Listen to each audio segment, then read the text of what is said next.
I was at a friend's 50th birthday last weekend. I'm kind of getting old and now I get invited to 50ths. I went to 21st and stuff once upon a time. I don't know what happened at that stage in my life. Now I get to go to 50ths. Anyway, I've known this guy for a long time, know he and his wife for a long time. And, you know, like you're at a party like that and it just came to me, I just remembered the first time that I'd met him. Because I can remember the time really clearly. It was in church. I was in a church, not this church, a church I used to go to when I was young. I'm about 25 years old. And in this church, and one morning in the church, about 10 brand new people rolled up all together. Which is a really weird thing in a church, you know. People come, you know, a family or ones and twos, and, you know, people move into the area or they, you know, something happens and it sort of draws them back to church. But this big group, like 10, maybe it was more, I can't remember, but this big group of young people, about my age, I was 25 at the time, and they came in and they sat up the back of the church, like they kind of filled the whole two back rows. And I remember it was kind of awkward because, like, if there's one or two people, it's okay to walk up to one or two people and say, hey, I haven't met you before and my name's Matt. But like when there's like 10, and it was obvious they all knew one another, right? When there's like 10 people, it's a weird thing to walk up to 10 people and go, hi, everybody. And it turned out what had happened is that these guys had all been part of a small church and the pastor had retired and the way it worked, they actually closed the church. And so all these young people from this church, like they had to kind of go find somewhere else. So they all decided, they sort of made a pact and said, well, we're all going to go together. And so they just, you know, would show up at a church like kind of en masse and sit there. And like this is 25 years ago now, and it worked out okay. Eventually we kind of got to know them, but I can just remember how awkward and difficult it was to try and break into a group of 10 people. We're in episode 3, the final episode of a series that we're calling Created for Community. And we're talking about what Christians mean when they use the word community. We're talking about why the idea of community is so important to Christians. Actually, we're talking about why the idea of community is so important to everyone, to all humans. And as we say each week, all of our messages, the rest of this series, you can catch up online on YouTube or your favourite podcast app. But a quick recap before we kind of get into today is that in episode 1 we talked about exactly what we mean when we say community, because a word like community, you can use that in a whole lot of different ways, right? What do we mean when we use the word community, at least when we use it in a Christian church context? Because when Christians talk about community, when they use that word, they're talking about the kinds of relationships that happen inside a church. They're talking about a kind of church that supports and encourages and shares and kind of connects with other people in the church. When Christians use the word community, they're talking about a church where words like welcome and forgiveness and friendship and honesty and openness and love are a normal part of the way that church, that community works. And Christians believe this kind of idea, this kind of community is important because they believe that because they believe that God made us that way. In fact, it would literally be true to say that Christians believe that humanity was created for community. When Christians talk about community, we're talking about the idea that church isn't just something that you come to. Church is something that you're part of. That's the way a Christian church is supposed to work. Church, when Christians talk about a community, they're talking about church being a place where you belong and not just an event that you go to. And the truth is that for 2,000 years, churches have been places where people have been welcome and accepted, where people have supported and prayed for one another, where they've shared their money and their time and their stuff with one another, when they've intentionally, like deliberately hung out with one another and made friends with one another and sort of done life together with one another. That's what we mean when we talk about the idea of Christian community.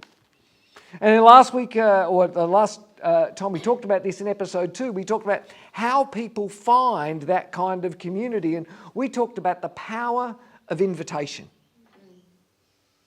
Not just inviting people to church, that's a part of it, but actually being the kind of community that intentionally makes space and invites people into space where we can experience this kind of Christian community. Because we said people don't fall into this, even if they come to a church, they get in the front door, they don't fall into this kind of community. They need to be invited into this sort of community, into these kinds of relationships, places where people are welcome, where there's belonging, where there's support and encouragement, where that happens together. Inviting people into conversations, inviting people into events, breakfasts like we had this morning, inviting people to lunches, to shopping, to a walk on the beach, to whatever it is, inviting people into our lives. And when I say that, as in sort of being real and honest, you can stand next to someone but not really invite them in. You know what I mean? There's a point where you invite someone in. There's a kind of honesty, a kind of realness, a kind of genuinely listening to one another where we invite people into our lives. That's the power of invitation into Christian community.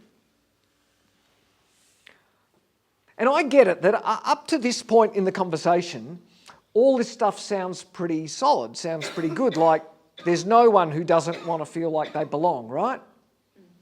There's no one who doesn't want to feel like welcome is a good thing. Everyone wants to be in a place where they feel welcome. Everyone wants to be in a place where they feel supported, where they feel valued. Like that's just kind of tick, tick, tick. Everyone gets that.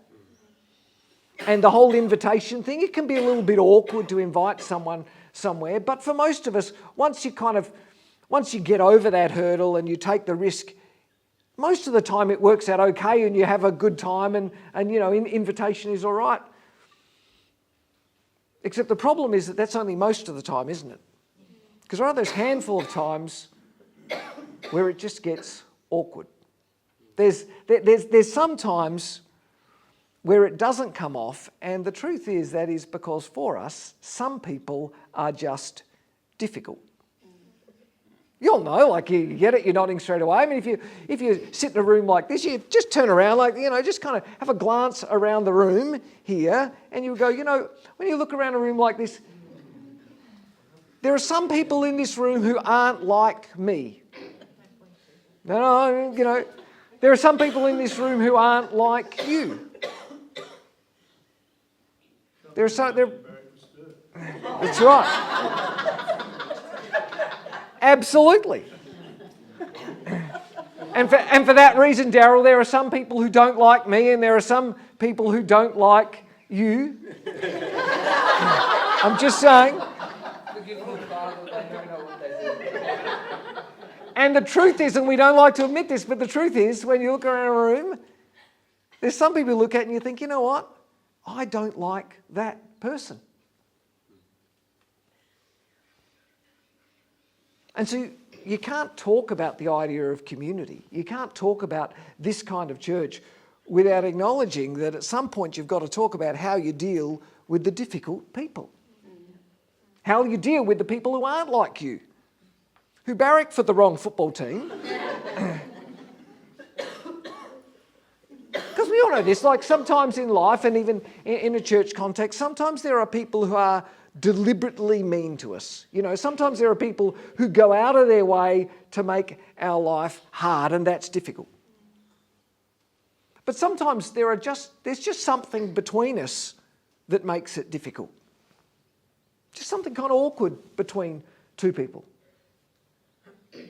Sometimes people are just annoying. I don't know. You just it just doesn't kind of work for you, and that's difficult. And sometimes someone's just different. Being different is good, because if everyone was the same, it's so boring. Yeah, that's right. It's right to a point. Like, you're absolutely right. We say being different is good, but in the moment, sometimes that can be difficult. We all have to work and look at difficult people in our lives, and even in a space like this, people who are difficult. And if you're going to hang around this church, if you're going to hang around any church, in fact, if you're going to hang around any people, you've got to work out at some point how you're going to deal with those people who are difficult, for whatever reason they're difficult for you. Now, I didn't make this idea up, obviously. difficult people have existed forever. And 2,000 years ago, when Jesus was talking about the way the church should be and the way people would be, there were difficult people in his life and there were difficult people in his world. And Jesus didn't ignore that. He didn't work around that. In fact, he talked about that head on. In fact, he talked about it a lot. If you've got a Bible with you, find Luke chapter 6 with me. There's some Bibles at the back of the room if you haven't got one and want to grab one. If you've got a paper Bible, you find the boys' names, Matthew, Mark, Luke and John, about 2/3 to 3/4 of the way through. Luke's the third one of those. If you're on a device, just kind of keep scrolling down until you find the boys' names, Matthew, Mark, Luke, and we're in Luke in chapter 6. I'm going to start reading from verse 27. I'm reading from the New Living Translation today. Lots of there are lots of different translations of the Bible. The Bible wasn't originally written in English, and so everything we read is a translation. And I'm reading the New Living Translation. If you're on a digital version, it's often abbreviated as NLT, New Living Translation, and it's just a little bit easier to read. The language kind of flows a little bit better.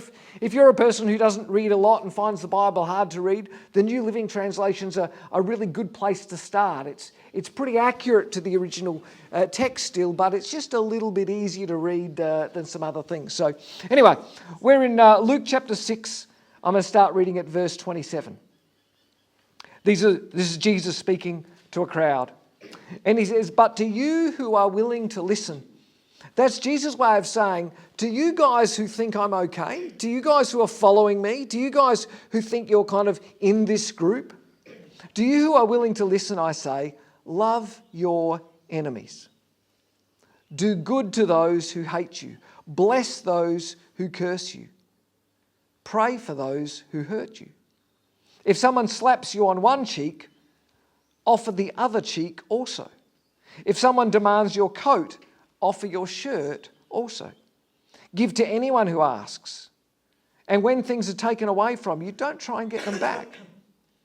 Do to others as you would like them to do to you. If you love only those who love you, why should you get credit for that? Even sinners love those who love them. And if you do good only to those who do good to you, why should you get credit? Even sinners do that much. And if you lend money only to those who can repay you, why should you get credit for that? Even sinners will lend to other sinners for a full return. Love your enemies. Do good to them. Lend to them without expecting to be repaid. Then your reward from heaven will be very great. And you will truly be acting as children of the Most High. For he is kind to those who are unthankful and wicked. You must be compassionate, just as your Father is compassionate. You might have heard some of those words before. They're parts of the Bible that often get translated and used. And I don't know what your first feelings are when you read that, when you hear those words, but if you're like me, some of my first feelings when I read that is, that's really tough. That's easy to read, but that sounds hard to do. It sounds almost impossible to do, right? I mean, Jesus says when you meet an enemy, and an enemy is like, that's the most difficult person. If you've got a range of difficult people, and an enemy that's the person that you don't like and they don't like you, right? That's the top of the difficult tree. Jesus says when you meet someone like that, do good to them. Says verse 27. In verse 28 he says, bless them. Verse 35 he says, love them. And if in the process, if they hurt you back or they're mean to you, don't fight back. Verse 31, he says, do to others as you would like them to do to you.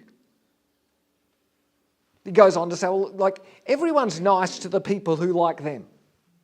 I mean, even mean people have friends, right? They might be other mean people, but everyone's nice to the people who they like and the people who like them back.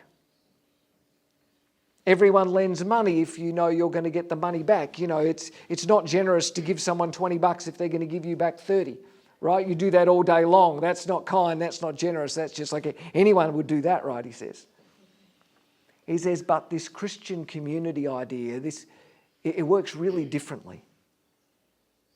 Jesus says, love your enemies. Not once they become your friends, love them while they're your enemies. Do good to them, lend to them without expecting to be repaid. Jesus' plan for dealing with difficult people is to do good to them, is to bless them, and is to love them. That's a pretty crazy thing to say, right? That was a pretty crazy thing to say 2,000 years ago when Jesus first said it. But see, here's the thing about Jesus. He didn't just say this stuff. He did this stuff. Right? Because the same guys who listened to this, they watched Jesus heal the son of a Roman centurion soldier. Now, if you were a Jew 2,000 years ago, if you were in the nation that Jesus lived in, the Romans were literally your enemy. I mean, they were like difficult people times 1,000. The Roman army had literally invaded, like a full-on military invasion of their nation, and they'd taken it over. So when Jesus heals a Roman, he's literally blessing his enemies, right? It would be like a Ukrainian person today healing the son of a Russian soldier who's invaded their land, right? That's literally what's happening here. And all the people who heard Jesus say this, they watched those same Roman soldiers arrest Jesus. Those same Roman soldiers beat him to a pulp and hammer nails into his wrists and his ankles and hang him on a tree until he died. And while Jesus was hanging there, after the nails had gone in, he looked down at those same Roman soldiers and said in Luke 23:34, "Father, forgive them, for they don't know what they're doing." This made a massive impact on the followers of Jesus. Right, and the first people who saw this, the people who then went on to start the first church, this made a massive impact on them.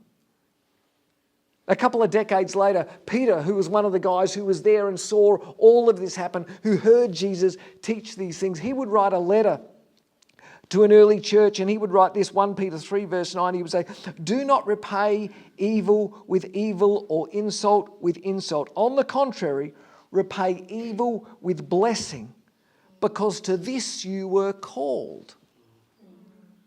Peter didn't make those words up, right? He's quoting Jesus. He's repeating the things that he heard from Jesus. When he says repay evil with blessing, he says, because to this you were called. Called by who? By Jesus, right? Yeah.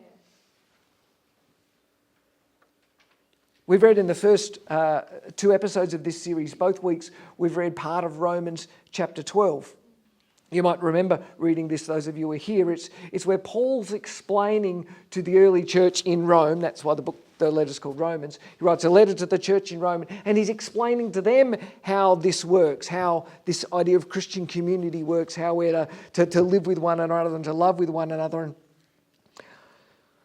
he writes this whole sort of list of the way that we ought to get along and to treat one another. He says, this is Romans 12 verse 10, and on from there. He says, be devoted to one another in love.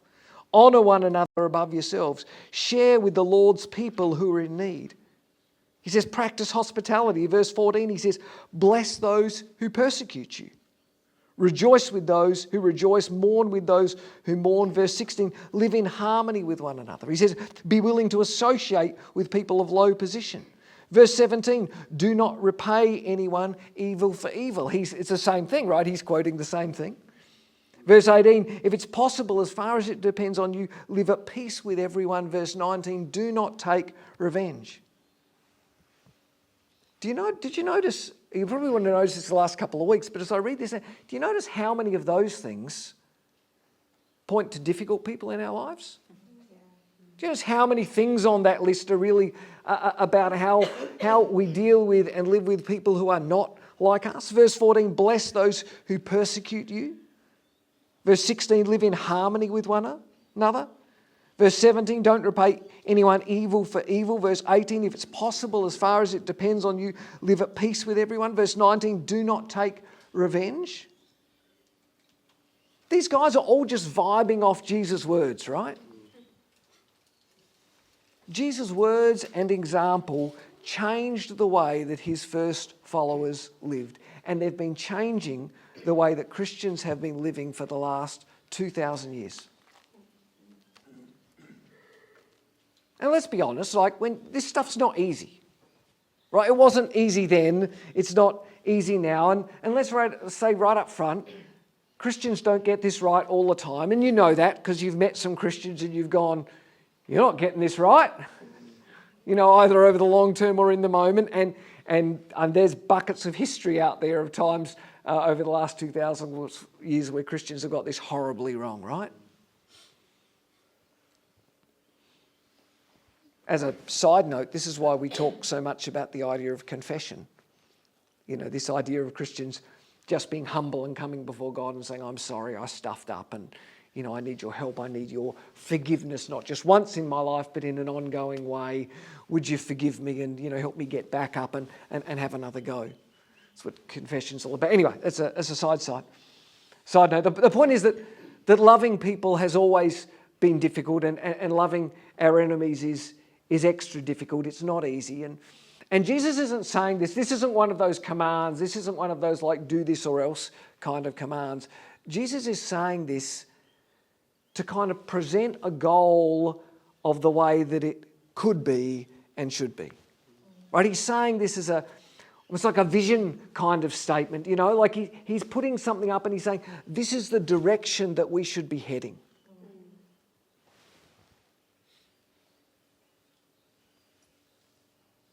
Let me be as honest as I can with you and as clear as I can with you and say that if you want to follow Jesus, this is the direction that Jesus is going.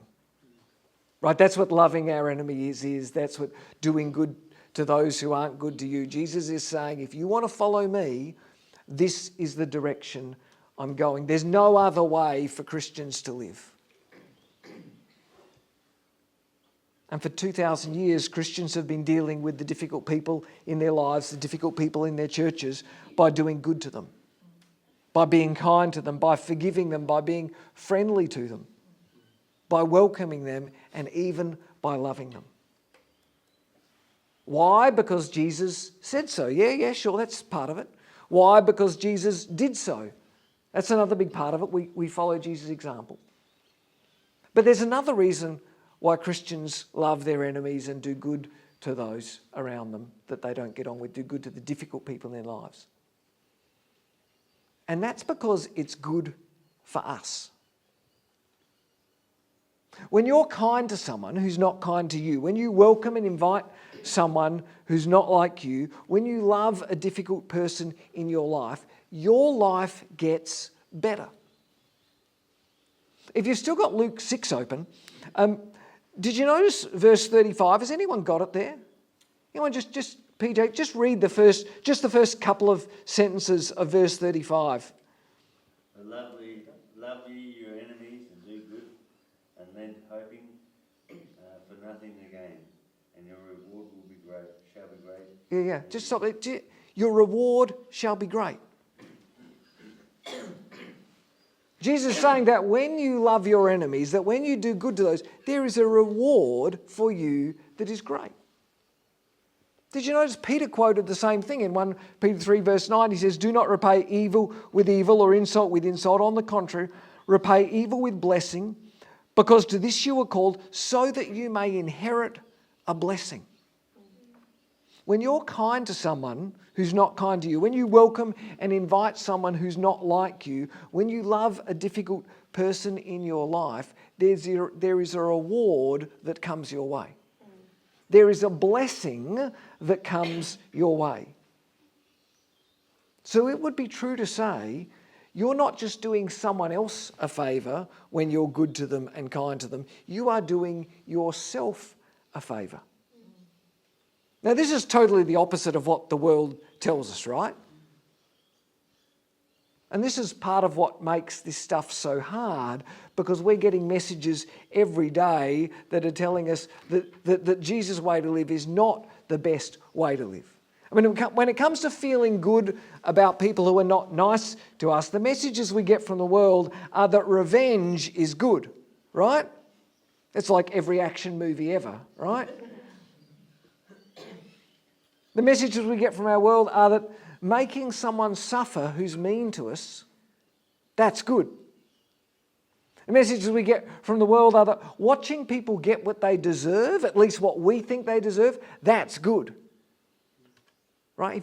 If you search instant karma on YouTube, right, you will find thousands, you'll love it, you will find thousands of videos with tens of millions of views. Why? Because people love the idea that someone's going to get what they deserve. That if someone's mean to us, the bad things are going to happen to them, right? And Jesus stands before people and says, actually, the complete opposite is true. When you're kind to someone who's not kind to you, when you invite and welcome someone who's not like you into your life, when you love a difficult person in your life, there's something good that happens inside you. Because when you love a difficult person in your life, you're helping to create the kind of community that you want to live in. Because we all want to live in a community where when we stuff up, we get a second chance, right? We all want to live in a community where when we make mistakes, people are a bit gracious to us and a bit understanding to us. And every time that we're kind to someone who's not kind to us, we're helping to create, just in a little way, that kind of world. You're bringing love and kindness and goodness and compassion into your life. And at the same time, you are pushing hate and anger and resentment and revenge further away from your life. And that is a good thing, right? When you love a difficult person in your life, you're showing others around you, in just a small way, a vision of a better world. And when you love a difficult person in your life, you're working the way that you were designed to work. You ever tried to cut a tomato with a butter knife? Right? You can get it done, but it's messy. Do you know what I'm saying? You can get it, but it just doesn't work so well, right? We said in episode 1 of this that you and I were created for community. We were created for generosity and kindness and goodness and love. We just work best when those things are happening in our life, right? That's how we were created to work best, even if others aren't doing the same back to us. When we do good to those who are not, when we do good to those difficult people in our lives, and we're kind to those people who are unkind to us, we are living the way that we were designed to live, and that brings reward and blessing and goodness into our life. Does that make sense? Yeah. Doing good to other people is doing good to us. Now, when you look around a church like this, hopefully you'll see some people that you like. Hopefully you'll see some people that you connect with and some people you want to be around. But let's be honest, you'll probably see some people who you would call difficult too. And sometimes they might be difficult just because they're different. And for lots of us, not all of us, but for lots of us, different is difficult. Sometimes they might be people who are difficult because they're just awkward to you. You just don't know what to say to them. Sometimes they might be difficult for you because they just see life and faith different from you, and it's just hard to have a conversation. You're just not kind of quite sure what to talk about. You might even see someone in this place who just annoys you. There's just something about them that just, you know? But this series is about saying that our dream, in fact, our expectation in this place is that we will be a church that welcomes people, that welcomes all people. And I don't mean welcome as in I hope someone else will welcome people, and that's okay with me. I mean that we would welcome people, as in we would move out of the conversation we're having with someone that we like and talk to someone who's new or who's lost or who's alone. I mean actually doing something about welcome people. That's the kind of church that we want to be. Our dream is that we will be a church that does good to people. Not just on a Sunday, but during the week, actually doing something again, not just thinking it would be nice if something good happened to that person, but actually making it happen ourselves, doing good to others. Our dream, our expectation is that we would be a church that is kind to people, even if those people are not kind to us, that we would care for others. And again, not hoping that someone else cares for them, but actually, be the person that sends a message during the week. Be the person that when you say you pray for someone, you actually go and pray for them. There would be a person that would phone someone, that would visit someone, that would care for someone when they need it. Our dream is that we would be a church that is generous with our money and with our stuff and with our time. No matter how poor and busy and overwhelmed we feel, that there are good things that come to us when we are generous to other people. Our dream, our expectation is that we would be a church of people who would forgive others even if they don't ask for it. Even if there's a part of us that thinks that they don't deserve it, that we would take the first step and forgive others. That we would be a church, a community that would love our enemies. And I could go on, but the thing about this conversation is you don't actually need me to give you examples of what this looks like, right? Do you? We all know what this kind of community looks like. We all know what these behaviours look and sound like. And the truth is, this is where it gets a little awkward. The truth is that, when we say this stuff's hard, it's not actually hard to do the things, right? No one ever said, I'd really like to welcome that person, but I can't quite find a way to walk from here to there, right? It's not hard for that reason. It's hard because we don't want to do it. Right? That's what's hard. It's not hard to text someone during the week and ask them how they're going. It's not hard to pray. It's hard because we don't want to do it if we're really honest with ourselves. And Jesus is giving us a picture of a better future and saying, fight that urge. Fight that urge, not just because Jesus said so, not just because Jesus did so, but because fighting that urge is good for us. Because we are living more the way that we were created to live when we are living out of goodness and generosity and openness and welcome and forgiveness and grace and love. This is how we were created to live, and if you want to live your best life, this is what your best life looks like.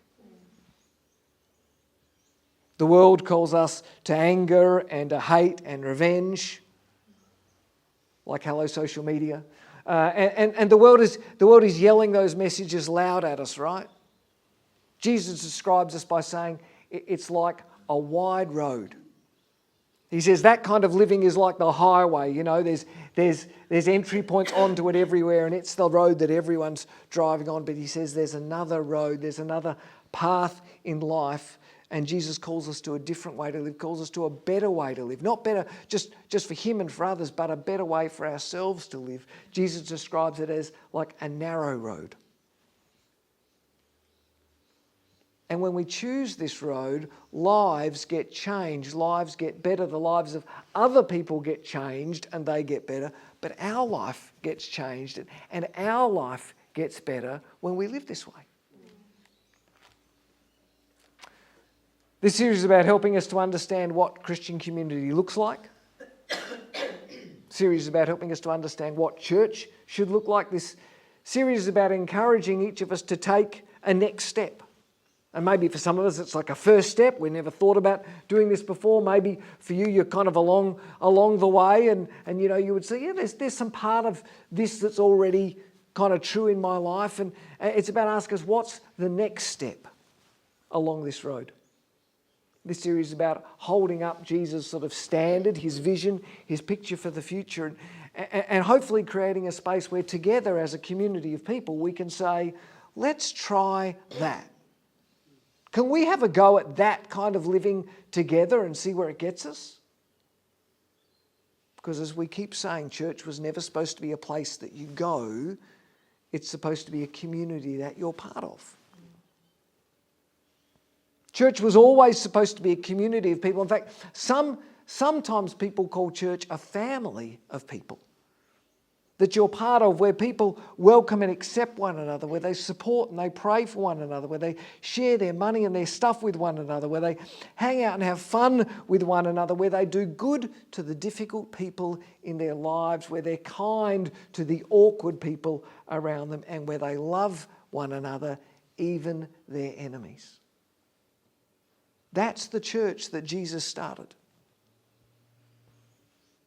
That's always been the kind of church that Christians have aimed at, and they haven't always got it right, but that's always been the intended destination. And this series is about saying very clearly that is definitely the intended destination of this church. We're going to jump into our small groups in a bit, and we're going to talk a little bit more about what this means for us, what it means for us individually, like how we respond to this individually, how we respond to this as a group, as a church, and what this means for our world, for people who are outside of this community. And I guess that means that the only question really left to ask is, will you join us? And I say that as a serious question because this whole series, we're not just sharing this, we're not just talking about this kind of because it's interesting or because, we got nothing better to do or better to, no place better to be on a Sunday morning. We're sharing this, we're talking about this because this is something we really want to do, right? This is something we actually want to take some action and do and be. Jesus' offer was open to everyone. This is something for young people.